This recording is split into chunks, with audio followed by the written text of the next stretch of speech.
വർഗീയതയ്ക്കും സാമൂഹിക ജീർണതയ്ക്കുമെതിരെ അഖിലേന്ത്യാ ജനാധിപത്യ മഹിളാ അസോസിയേഷൻ മട്ടന്നൂർ ഏരിയ കമ്മിറ്റിയുടെ നേതൃത്വത്തിൽ കാൽനട പ്രചരണ ജാഥ സംഘടിപ്പിച്ചു. ഉരുവച്ചാലിൽ നിന്ന് ആരംഭിച്ച ജാഥ അസോസിയേഷൻ ജില്ലാ വൈസ് പ്രസിഡന്റ് പി രജനി ഉദ്ഘാടനം ചെയ്തു. ജാഥ ഞായറാഴ്ച വൈകുന്നേരം പട്ടാനൂരിൽ സമാപിക്കും.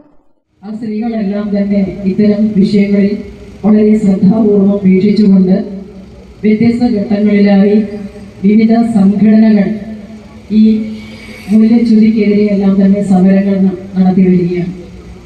എന്നാൽ അതിൽ നിന്നെല്ലാം തന്നെ വേറിട്ട നിരവധിയായിട്ടുള്ള പരിപാടികൾ ആസൂത്രണം ചെയ്യുകയും അവകാശങ്ങൾ നേടിയെടുക്കുന്നതിന് വേണ്ടി പോരാട്ടങ്ങൾ സംഘടിപ്പിക്കുകയും ചെയ്യുന്ന ഒരു സംഘടനയാണ് അഖിലേന്ത്യാ ജനാധിപത്യ മഹിളാ അസോസിയേഷൻ.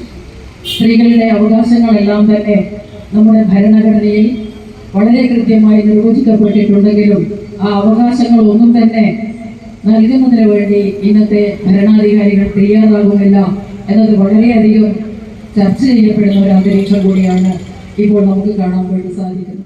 വെള്ളിയാഴ്ച തില്ലങ്കേരിയിൽ ഉദ്ഘാടനം ചെയ്ത ജാഥ രണ്ടാം ദിനത്തിൽ ഉരുവച്ചാലിൽ നിന്ന് ആരംഭിച്ച് വിവിധ കേന്ദ്രങ്ങളിലെ സ്വീകരണങ്ങൾക്ക് ശേഷം കുറ്റിക്കരയിൽ സമാപിക്കും. ജാഥ ലീഡർ കെ ശോഭ, ജാഥ manager Anitha Venu, O Preetha, A K Suresh Kumar എന്നിവർ സംസാരിച്ചു. നേതാക്കളായ C Sajitha, K Chandrika, P K Shaima, K V Mini എന്നിവർ വിവിധ കേന്ദ്രങ്ങളിൽ സ്വീകരണ യോഗങ്ങളിൽ സംസാരിച്ചു. ജാഥ ഞായറാഴ്ച രാവിലെ കൊതേരിയിൽ നിന്ന് ആരംഭിച്ച് പട്ടാനൂരിൽ സമാപിക്കും. ഗ്രാമിക ന്യൂസ്, മട്ടന്നൂർ.